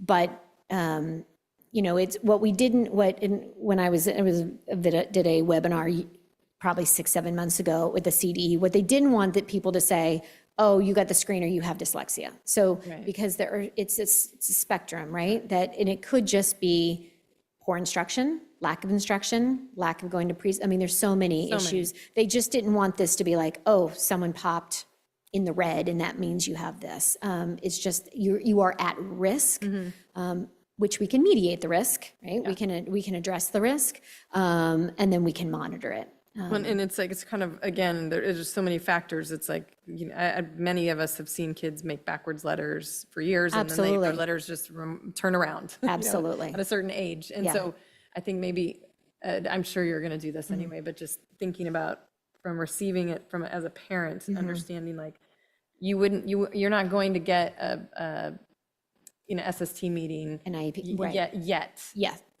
This is just but we're going to watch. something on the way to, we're watching. Yeah, and that's We're what paying we, attention. and we really loved about this is then we then get to say, there's the reading screener for M class, that, it might take each student, anywhere between 10 to 15 minutes, depending on how they do in the different subsections. If they don't do well, it will cut them off and it won't go on to more advanced ones. But then it also has just 1 and 2 minute that you can, we call them progress monitoring, that you can do every week, every 2 weeks, every 3 weeks. So now we can see progress across time. And in that, we want to see that you're responding to the intervention. We're going to give some more intense instruction in foundations. We want to see how you respond to that. If we don't see response, then we know as a team, we now need to move to step 2. And then we don't screen, or we don't do any like IEPs for kids in kinder and first grade at this point. All We right? can, if students, we have a variety of students with a variety of different They might have come in diagnoses. from preschool with something like that, but do we give students IEPs in kinder and first grade? Is that normal? If they need it, but what I would say. more like for academically. Yeah. Usually you Not typically, let them. typically you don't do academic, if you don't see those needs, because like I said, what a student looks like in October of kindergarten, by October of first grade, it's a totally different child. I just think we'll really double down on that parent education. Yes, Because I think 100%. and the school Yes. psychologist. We don't because want to we're lose gonna any get of these great inundated with psychologists. people being like, I need to do an IEP, I need to and then Yeah. we're gonna have to, those dates are pretty hard. And Yes, so I just make sure we're really training the teachers on. yes. Really training The school our- psychologists are very invested. Yes. They are Yes. very invested in this education. Yeah. And since we have our new principal is going to be in the audience, Yes. I'm glad you're hearing all of Yes. this. So, All right. Any more questions? yeah, go about- ahead, Rachel. Just one more, since this was Sure. a state mandate, how Yeah. much is the state funding for this? That's a great question. It's my favorite question. The state, it's an unfunded mandate. So it's a law. So now we don't have to be, it will continue in perpetuity. The state provided one-time small amount of money. We got $7,200 and $8,200 but they restricted that money. That money can only go to trained teachers and staff in how to do it. There is no money to fund the paying for these. And a screener will average anywhere, like Roar, that is free. However, you might, as a district, you might then want to buy something that provides progress monitoring, anywhere to like maybe $3 to $4 a student. We will negotiate a multi-year contract, which gets you a discount, but they're all going to run anywhere between $3 to $5 a student. I want to say Multitudes was maybe the most expensive, but yeah. Unfunded mandate is what we like to call this. It's going to help a lot, though. It's I going to do be believe, great. Like when you catch It's going to be dyslexia great. young like that. And it's going to be led by two people who I want to introduce you to before we move on tonight. All right. So Is that part of your, is that still part of your It is report? my last Oh, part, my okay, last let's do piece. it. So All I right. want to bring up two of my new favorite people. Although, to be honest, they've been my favorite people for a long time. So I want to bring up Dr. Jessica Gobriel and Grace Yang. Come on up. All right, Jessica, we'll let you go first. All right. Welcome, welcome. Thank you so much, President Cole, members of the board, executive cabinet. I cannot express how thrilled and deeply humbled I am that you have chosen me to lead Hermosa View. My passion for early childhood runs deep, and I truly believe that these early years are the foundation for a bright future. It's where curiosity is sparked, confidence is built, and the love of learning begins. This is why I'm committed to ensuring we work together to provide a safe, loving, and nurturing environment where all children are given what they need to meet their potential. My experience in education spans a wide variety of roles from preschool to first grade, special day to co-teach to general education. I taught 13 years in Torrance Unified and most recently was a program specialist for Redondo Beach, where I supported the district's special education programming, including the behavior team, 3 elementary schools, as well as our preschool and early start program. I was born and raised in Torrance, where I attended Torrance schools, and I'm a diehard Bruin. Go Bruins. I come from a family of educators in their own disciplines. My father was a history teacher, my older brother a doctor of medicine who teaches other doctors on the most advanced surgical practices, and my younger brother an educator on the field of football in the NFL. I bring with me tonight my beautiful family, my 3 amazing nephews, James, Henry, and George, and my older brother, Andrew. My dad's at home watching, and my little brother in New York. My family has supported me every step of the way, but they also bring in some healthy competition. Andrew and I like to joke about who the real doctor in the family is. And my younger brother likes to argue with me about who works more. I mean, who does that? Definitely surrounded by some overachievers and slightly insane personalities, but all self-driven, highly motivated, and super competitive with each other. So know that I will beat Grace Yang's school in the next district-wide fundraiser. Game on. But growing up, my dad would take my brothers and I to a local park in the South Bay, and rather than play with kids my age, I would find a mother with her baby, and I found so much joy interacting and engaging with that child. That love for teaching and for fostering the growth of children around me fills my cup and carries on until this day. But with that, I promise to be a servant leader who stays true to why I got into this job to begin with, and that's to help find the light in every child so that they can learn and thrive. I'm honored to be reunited with and work under the guidance and support of Dr. Wilds, who I've been so fortunate enough to learn from and I respect so much. As a South Bay native, choosing Hermosa Beach City School District was a no-brainer. It's true that everyone here is just so nice, like you said, Susan. Thank you again from the bottom of my heart for this amazing opportunity to serve the Hermosa community. Welcome, welcome. We wanted to know if you could sing a song for us before you go back. I'm just joking. I read the resume. Hello, I'm Grace Yang, proud new principal of Hermosa Vista Elementary School. Thank you, Superintendent Wilds, President Cole, board members, and cabinet. I'm excited to be the new principal at Hermosa Vista Elementary School. I also am a proud UCLA Bruin, go Bruins. Thank you, thank you. Who went to Claremont Graduate University for my master's and received my admin credential at Cal State Dominguez Hills. I remember the day I sat watching my son playing basketball at the playground of beautiful Hermosa Vista Elementary, and I was talking to a parent. With excitement, she let me know about the tight-knit community and the small school environment she was proud to be a part of. I knew then that this was a special place and I had to be a part of it. As a former special educator who believes in the instruction of all students, I am excited to be a part of this 2nd to 4th grade community in which we all work together to ensure our children grow to be the best version they can be. I am very passionate about instruction and believe in the power of the science of reading strategies, just like we were talking about earlier today.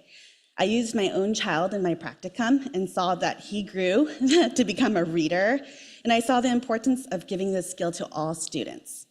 My husband, who doesn't work in education at all, said to me, "Whatever you're doing with our kids, it's working. When I read to him at night, I see the difference. I believe in every child's ability to learn to read because reading is a foundational skill every child deserves." Sorry. My own children, Abby is in 4th grade, and Noah, he is in 2nd grade, and they are the inspiration and the reason I have chosen a path in education. I wish that their schools can be a place where they feel safe to grow, challenged academically, and feel a part of a community in which they can contribute to. I do know that I can make this happen at Hermosa Vista Elementary School. My own story as an immigrant's child was one I had to pave the way, but learn grit and perseverance. My parents, who could not speak English, immigrated for a chance at an American education that paved opportunities for me and instilled the importance of getting a good education, and I have fulfilled for them an American dream. I hope to be a part of every child at Hermosa Vista Elementary School's journey as they encounter experiences that will be part of their memories and their stories to tell. I hope to continue the work at Hermosa Vista Elementary School that makes it the unique place that people want to be a part of. Thank you for allowing me that opportunity. Lastly, I'm thankful for my family who has joined me today, including my husband, David, and my 2 children, Abby and Noah, who continue to encourage me every day to be the best version of me. Thank you.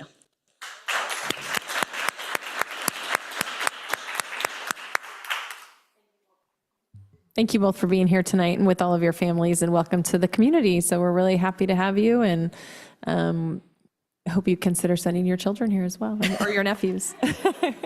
All right. All right, we're going to move on tonight to the consent agenda. There's a lot on that consent agenda. Do I have a motion? I make a move to approve. Thanks, Maggie. A second? Second. Thank you, Kathy. A lot of these things on the consent agenda are things that we just, we look at every year and are not really any new news. But so thank you for getting all those on there, Paula and Ms. Thanks, you Gleck. guys. Thank you. Good night. All right, so with that, can I get a motion, I got a motion from Maggie and a second from Kathy. All in favor? Aye. Great. Motion passes. Moving on, sorry, gonna move really a lot of, pretty far It's a through deep. this, a lot on that consent agenda. Moving on to action items, superintendent resolution number 21:24/25 of the Board of Education of the Hermosa Beach City School District, authorizing the issuance of the Hermosa Beach City School District, Los Angeles County, California, election of 2024 general obligation bonds. This is very exciting. Series A, pursuant to certain provisions of the government code in a principal amount not to exceed $8 million and approving certain other matters related thereto. All right, so this is a resolution to authorize the issuance of the bonds pursuant to the Ed Code 15146B2 and specifies the basic terms and the parameters and form of the bonds. It approves the forms of the purchase contract, the preliminary official statement, and the continuing disclosure certificate. Tonight, we also have Lawrence Chen from Strandling Law to answer any additional questions that you might have, but staff recommends you approve this resolution. Great, I'll just go around the horn. Anybody have any questions? Any reasons to not approve this bond that the city of Hermosa Beach and taxpayers should know about? I think we've been well prepared from several meetings discussing it, so I feel pretty confident that we can move forward. Great. I'm excited, not just confident, but so excited. It is very exciting. We feel very proud of ourselves and are very excited. So with that, can I get a motion? So moved. Thank you, Kathy. Thank you, Rachel. All in favor? Aye. Aye. That's a big deal in the city of Hermosa Beach. Here we go. That's some money. 100 years from now, we will all still be a name on the wall. Those flexible Mark this science rooms will moment. be still working. Mark this moment. All right, moving on to 13.2, approval of Measure HB. Good night. Thank you for sitting here with Thank us you, and Lawrence. being available. Very patient. Approval of Measure HV General Obligation Bond Project Prioritization. Dr. Wilds. Yes, so this is a follow-up item to Mr. Riesling's earlier presentation that was a revised based on input and feedback from last month's meeting. Staff recommends you approve this prioritization list for Measure HV bond projects. Thank you. Anyone have any questions? Go ahead. Comment, and it's a follow-up from Maggie's terrific comment about flexible science space, because when we sold the bond on having science, I kept talking about science labs and the great science lab at MSMB, et cetera. So I just want to ensure that we're still getting a science. Yeah, lab space. absolutely. And even, when we think in like the world of education also, being that room also being able to be used in like career technical education. There's so many things besides just Bunsen burners. We want to make sure that it's able to accommodate. I was thinking that room that you brought us on, we've had so many walkthroughs that had really cool, big, huge tools Yeah. that Yeah. no one has touched in Right. years. And I can imagine a science That's lab what I feeling think- really rigid, being like that. So I completely appreciate and support the Yeah. flexibility involved of our new science just smart. spaces. Yeah. We just want it to live beyond us. We also, Smart science labs. sometimes especially. How about smart science labs? Can we call it that instead? Rather than flexible? But yeah, absolutely. We also, sometimes in a smaller school district, like if enrollment starts growing and we have maybe a science teacher who's working in that room 5 periods and we need someone else to go into the 6th period, we want to be able to use it. Smartly. Yeah, smartly. Yeah. Smart. Smart science. Can I get a, So moved. thank you, Kathy. Can I get a second? Second. Thank you, Maggie. And just a reminder, we are having public meetings about these things. We did have one recently. So with that, the prioritization comes off of the bond, comes off of this meeting. Trying to be as transparent as possible about the process. Thank you for the second. All in favor? Aye. Aye. Great. 13.3, the governance calendar, Dr. Wilds. Yeah, in accordance with California Ed Code 42127 and 52062, the governing board is required to oversee the development of a timeline for the adoption of the district's annual budget and the district's annual LCAP, including opportunities for public input and review on that calendar. Staff recommend you approve the 25-26 calendar. Go ahead, Maggie. Thanks so much for putting that together. I understand it's for compliance and statutory reasons on there. I'm also curious, though, if there is a space in there to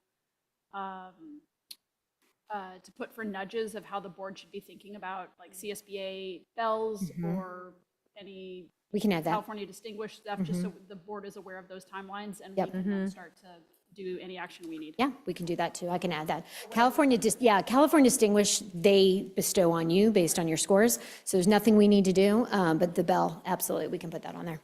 And then just remind you, this is probably where like a technology, like approval of a technology plan would That's go in there, yeah. regular. Yeah. Yep, That'd be great. yep. Okay. Go ahead, Maggie. Sorry, that just made me think, because we have, and this might be a separate conversation that maybe is not for governance, because I know some of those are on not annual, but like biannual Yeah. or triannual Yeah, review cycles. But I do think there's probably a conversation we need to come up to know, like, what is the cycle of the different plans that are out there? Because there's tech, I think there's a couple other. yeah. The tech plan is, there's That's board, one, but yeah. There's other. Tech plans plan's that a good I think we- example, though, because board policy says one will be brought up every 3 years, right? So some are governed by board policy that we can pull into the plan, and then That'd be others good. are. Maybe I think maybe it's just even at the bottom of the governance calendar, it's like the annual dates of when Yeah. other plans are coming up, so just future boards know when to expect it. Yep.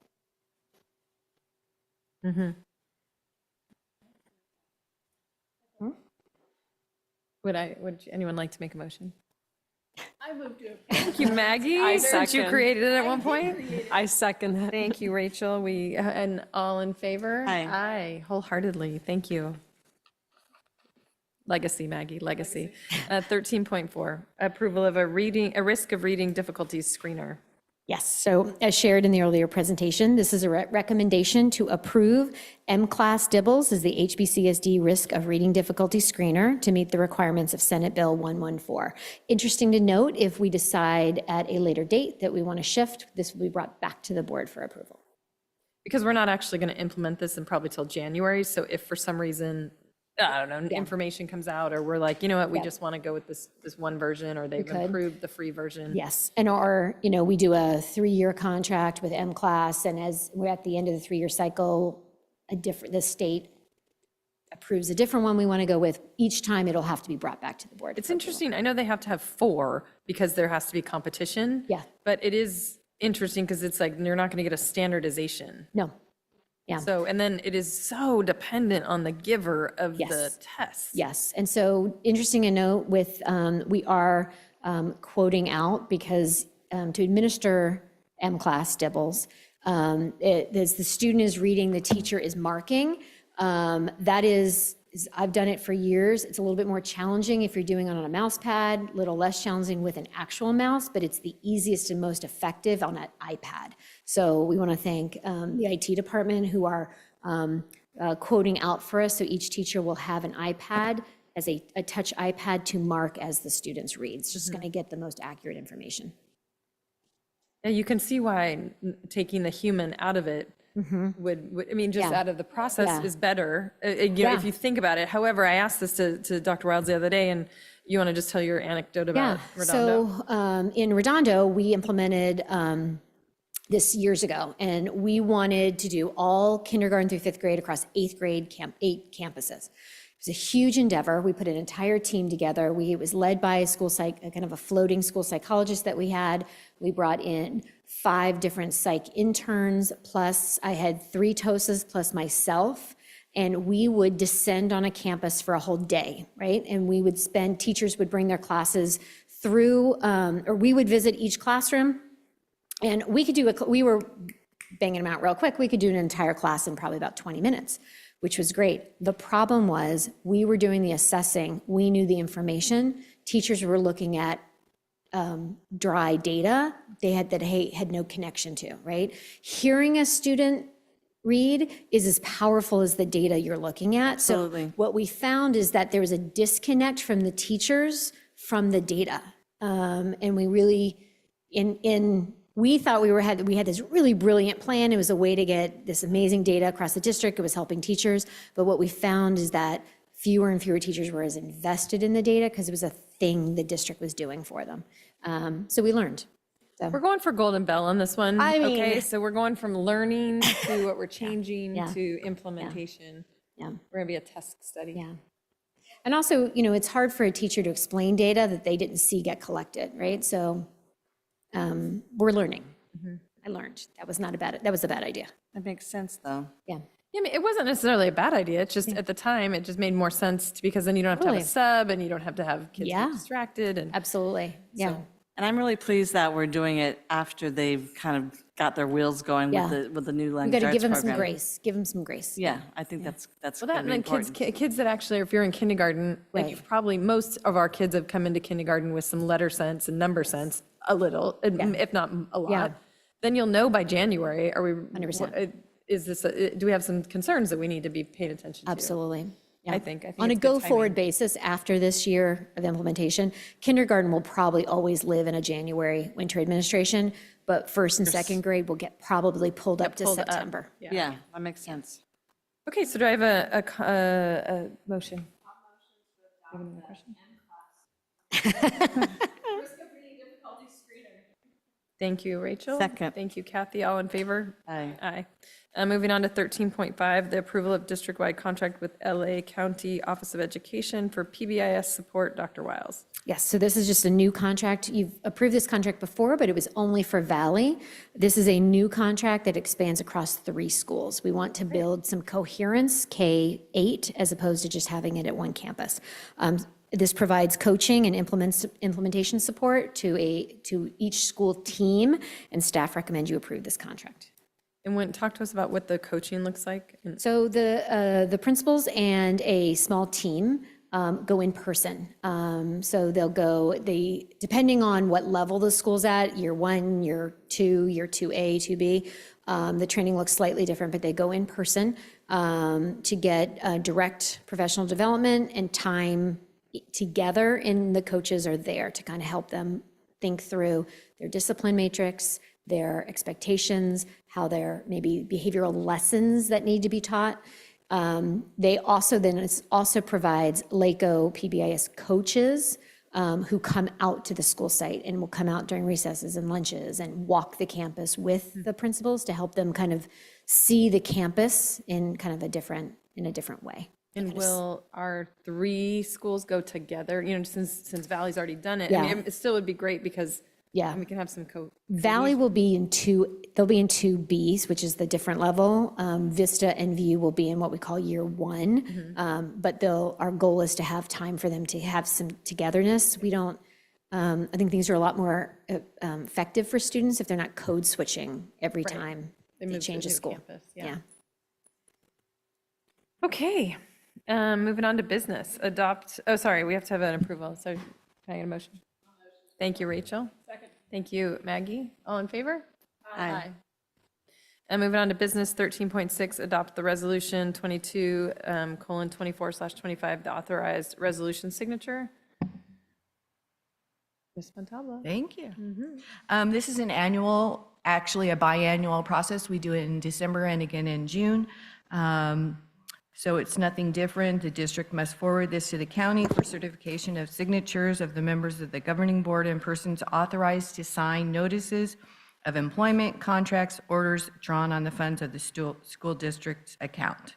The recommendation is that Resolution 22/24/25 authorized signatures be approved. Great, thanks, Paula. Can I get a motion, or does anyone have any questions? Can I get a motion? I move to approve. Thank you, Maggie. Can I get a second? Second. Thank you, Kathy. All in favor? Aye. Aye. 13.7, consultant agreement, mentorship services with Sandy Scora, Dr. Wilds. Yes. So we met 2 amazing principals tonight, but we want to be able to make sure that all principals get coaching and mentorship that is separate and apart from what we're going to get them. So Sandy has been an absolute amazing addition, and so she can help now that she knows the processes in Hermosa, and this will be to provide both Grace and Jessica direct coaching support as they start the year and then through the year. I love this idea. Tell me, I just had a quick question. When you get your admin credential now, do you still have to you have to clear it, She'll have to right? clear it. They both have clear credentials because they've been administrators. Do they get a tier 2, or don't they have to do A clear clear. 1 and a clear 2, or just clear 1? I think I don't know what they call the beginning one, but it's clear. They both have a clear administrative credential. They would have had to clear it as part of their last position. Right, okay. And how much tell us how many days a week will she come, or? So we're going to start with just bulk hours because we felt like maybe in the beginning of the year, they might need a little bit more of her time and kind of taper off. So This is up to $8,000, Yeah, not for not both to of them, yeah. exceed. Yeah. For both, so 16 or 8 total? For each, we're going to start and see what they need. And then if we need to add more, we can add more later. So this is just for View and Vista, but what about, do we already have a coach for Valley? Jessica has a coach that she works with. Yeah. And we've had coaches before. We had Lisa Veal. Lisa Veal as well. So it's been great. I mean, even though I know the role of the superintendent is also to coach the principals, but this is a different It's hard when you're the partnership. coach and the evaluator. Oftentimes, someone might say, like I have my own coach, right? And so I can sit in a room and say, hey, I'm struggling with this thing, and you get to have a free space to be able to have somebody to be a thought partner. And will you be able to give Ms. Scora input on things that directionally? We do, yeah. We have, I've got a kind of a detailed kind of month by month, just logistics of being a principal, but then also some insight of, hey, at this school, coach for here, this school, coach for here. She'll have very unique insight about View, so she'll be able to kind of help continue what she's already started. Okay, great. And how do sorry, just, this is not a question for here. I'll ask it later. Okay. Thank you, Rachel. Thank Second. you, Kathy. All in favor? Aye. 13.8, consultant agreement before and after school care enrichment as aligned to the ELOPE program. Ms. Gluck. So Start Education provides the before and after school program plus 30 days of additional programming for intercession for our families. We're bringing forward to you a new contract. Something in the contract that is new is STAR will be paying the district for janitorial services 2 hours a day for their students attending our using our campuses. So we would like for you to approve the consultant agreement with Star Education to provide the before and after school childcare and enrichment services in line with the 25-26 ELO plan to be approved. Any questions? STAR is invaluable, so we, yeah. This is already something we pay, right? I mean, like every year we pay STAR. Yes. So $50,000 isn't like a new thing, just so we're clear. But tell me, the janitorial services, is that included then in this? So historically, so the $50,000 just covers the cost of students who qualify for ELOP, your low income, your English language learners, your homeless, foster. And so that $50,000 pays for the cost of those students before and after school care to get to the 9 hours, which is the ELOP mandate. However, STAR is in a number of our classrooms. As they've grown, it's a real need. However, it does put a fairly big burden on our maintenance in terms of just like toilet paper and paper towels and those kinds of things and cleaning classrooms. So we met with STAR and they're more than happy to help kind of cover the cost of some maintenance and operations So costs. they're going to give us money? Yes. So is it going to Yes. get deducted from this? They're kind of separate. This will be just. Separate things, yeah, got it. That'll okay. be. And our maintenance Yes. crew, or I'm not sure, their union is, everyone knows that that's what they're doing. So everyone's good Yes. with that. Yeah. So this is kind of two separate. This is just for them providing ELOP services is what this contract is. But then they also have the parent pay. The parent pay will be paying us for some. So this is after school care, but we call it a consultant agreement because they're providing the they're service. providing services, Yes. right? Okay. Yeah. Some districts have their own people providing the service. Exactly. Yes. Love STAR. Very good people. Thank you. Thank you again, Ms. Gluck, for bringing this partnership to the school. All right, can I get a motion? Thank you, Maggie. Move to approve. Thank you. Second. Thank you, Kathy. All in favor? Aye. Aye. Moving on, personnel, accept for filing the joint initial proposal from the district and Hermosa Beach Educators Association. Dr. Wilds. So the Board of Education is requested to accept for public filing the joint initial proposal between the city school district and the Hermosa Beach Educators Association. The acceptance of this filing begins the negotiation process and to begin negotiations for a successor collective bargaining agreement. So this is kind of what we call a reopener, not the full reopener of the full contract. This step is just a legal requirement so that it ensures transparency in the negotiation process so everybody knows what we are negotiating. And it makes the proposals available for public review. Staff recommend you accept these proposals. Questions? Just a shout out to Ms. Navas, who always puts herself forward and does a good job representing, I think, the teachers. It's a hard job. It is a hard job, and she does it really great. It has done it for a while. Yeah, I've done it and for a while. uniquely, we're probably the only district that I know in this whole area that it's a conjoined district union. So hats off to her. Yeah. I have a motion. Thank you, Rachel. Thank you, Maggie. All in favor?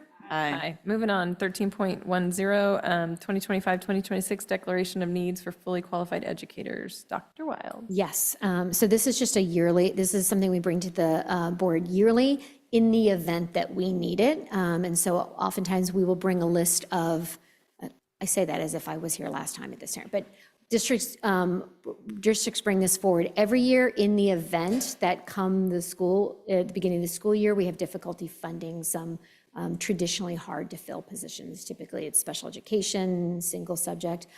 So staff recommend you approve this declaration. Can I get a motion? So moved. All in favor? Aye. All right, moving on. 13.11, the approval of a job description, teacher on special assignment, technology and innovation. Can't even wait. Talk to us, tell us more. So this is a brand new job description, and I just want to stop and thank the Hermosa Beach Education Foundation.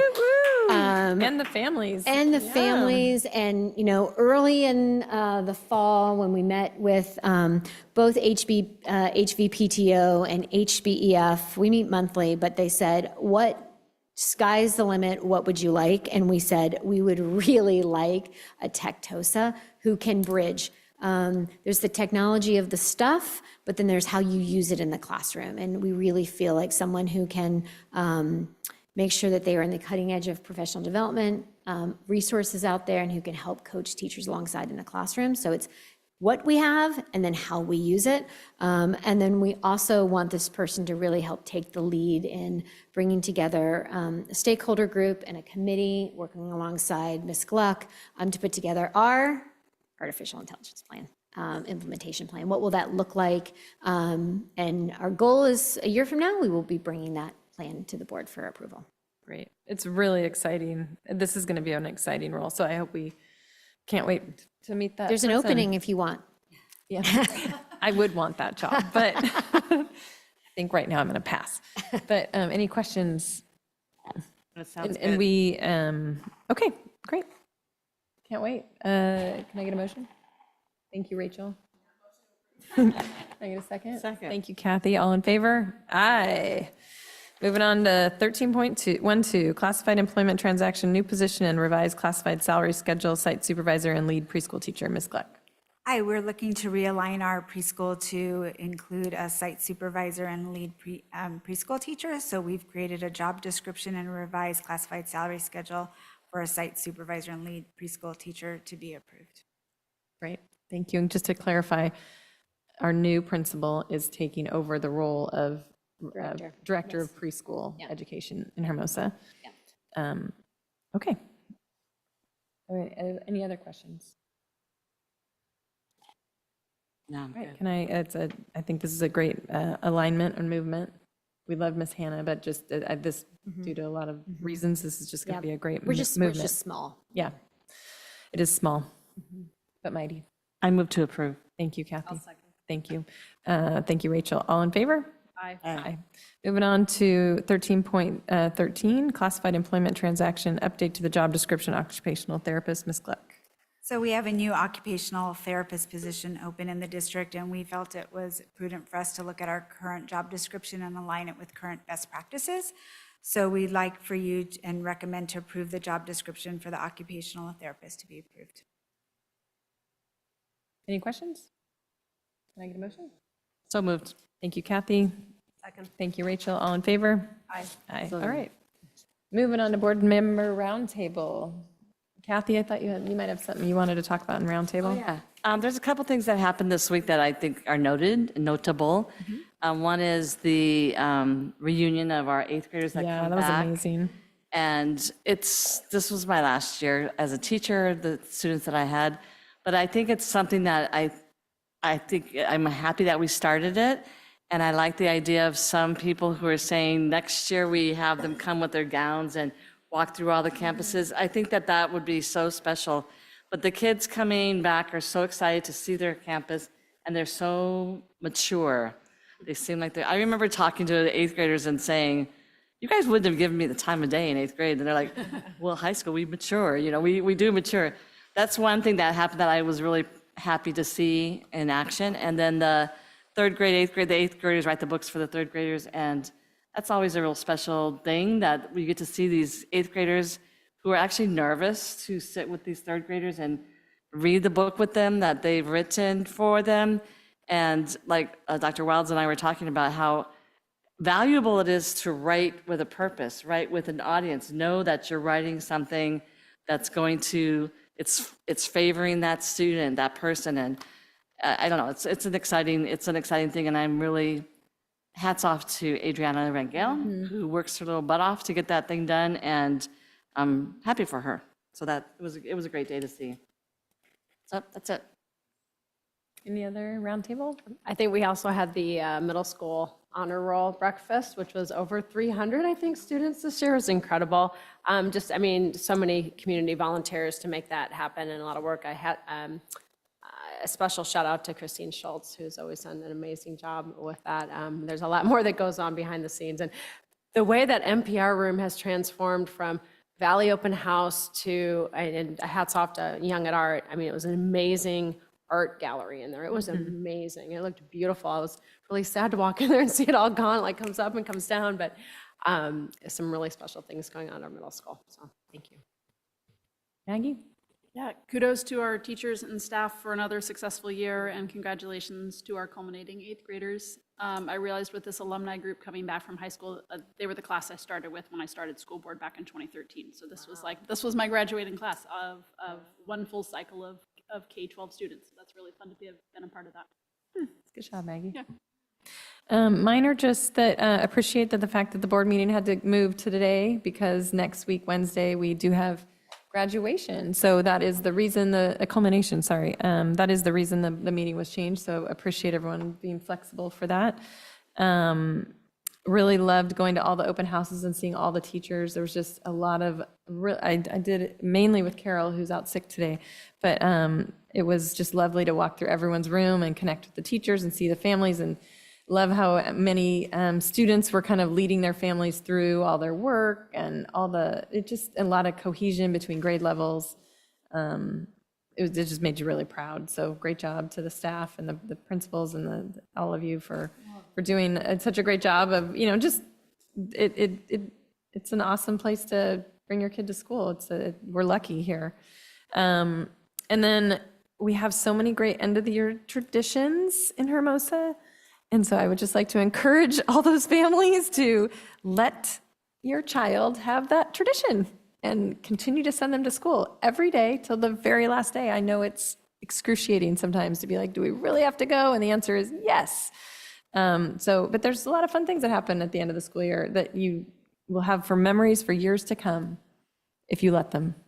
So please allow them to stay in school all week. That would be wonderful.